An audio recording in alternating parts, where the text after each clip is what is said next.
Chapter 6. It took all the courage I had to go downstairs the next morning. I paused on every single step and hoped and wished for Uncle Roger to be there in the kitchen. But when I got to the end of the hall, I saw that Grandma was alone at the table. My legs felt like they were going to turn around and run back upstairs, all on their own. And they might have too, except Grandma spoke up. "Your porridge is getting cold." She nodded toward a bowl on the table. "Come and eat." I made my way obediently to the table and hoisted myself onto the kitchen chair nearest the bowl. "Thank you, Grandma," I said. I almost knocked my breakfast over when my spoon skidded through the milk and across the rubbery surface of the porridge and banged against the edge of the dish. Catching it in time, I tried again more firmly and brought a lukewarm glob to my mouth. When Daddy makes porridge, it's hot and sweet and delicious. This was hardly lukewarm, and there was barely a hint of brown sugar. I didn't care. Eating gave me something to do, something to look at, and I went about it as slowly as I could. Grandma sat there until I was about halfway through, and then she got up and crossed over to the sink. She poured hot water from the kettle into an enamel basin, added a few dippers of cold from the bucket under the pump, and started washing the breakfast dishes. I gulped down the rest of my porridge and hurried over with my bowl. I picked up the towel and began to dry the dishes that were already piling up in the drain tray. It was a relief when the last thing was dried and put away, and Grandma told me to find something to do outside until it was time for lunch chores. I was only too glad to escape out to the shed, and Sammy, "Reet, reet, reet," he screeched the second I stepped into the shed. He might have had a bruised wing, but I can tell you that his voice was strong enough.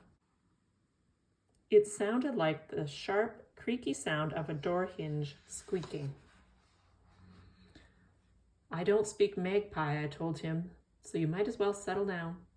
Sammy tilted his head to one side and stared at me crossly. His dark eyes seemed to say that he didn't think much of my comment. "Reet!" he squawked even louder. "Reet, reet, reet!" "Yelling isn't going to do you any good," I told him. I gave him a stern look right back, which just set him off again. "I'm saving your life, you know," I told him. "You'd get gobbled up first thing if you were free."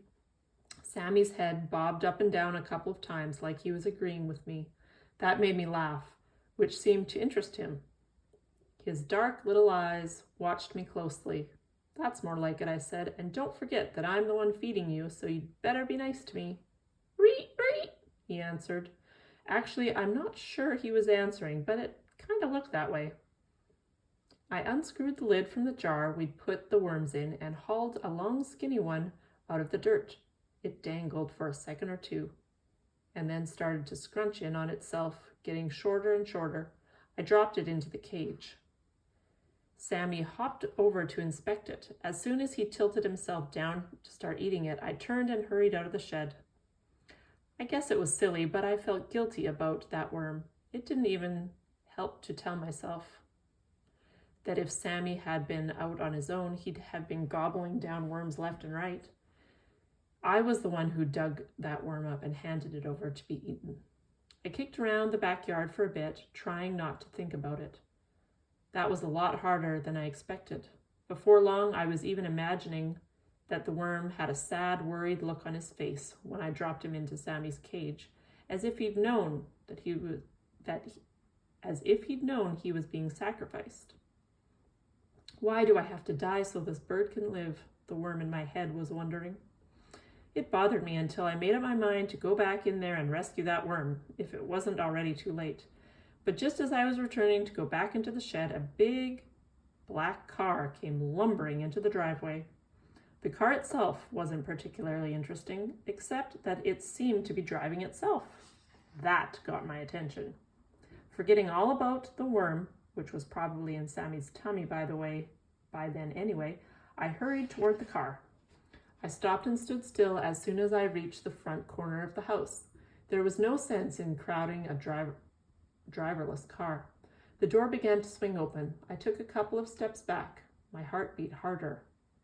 Then feet and legs appeared, and as the door closed, their owner came into view. It was the tiniest man I'd ever seen. He was only a little taller than me, and last month, when Daddy made a new mark on the driveway at home, I was 4 feet 4 inches.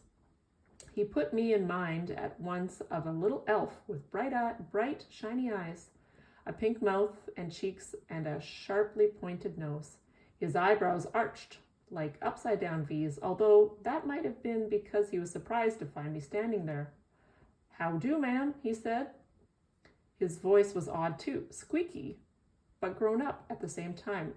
"Are you the new lady of the house?" "No, sir," I told him, even though I could see he was teasing. "My grandma is." "Your grandma?" His eyes grew rounder and bugged out. "Yes, sir, my grandmother Appleby." He shook his head and then slapped it as if he was trying to wake himself up. "Mr. Cobb," Grandma spoke from the driveway when she'd appeared. "Mornin', Miss Appleby, ma'am." Mr. Cobb swept one arm out to the side and bowed at the waist. "I was just making the acquaintance of your—" "Come in," Grandma told him. "Why, thank you kindly." Mr. Cobb scampered to the back door of the car. He yanked it open, lunged inside, and reappeared almost instantly, lugging a large black satchel. It was leather, old and cracked, and so full that it was straining at the seams. Mr. Cobb made no further attempt at conversation while he carried the bag inside. It seemed that the task of lifting it took all the strength he had, and some besides.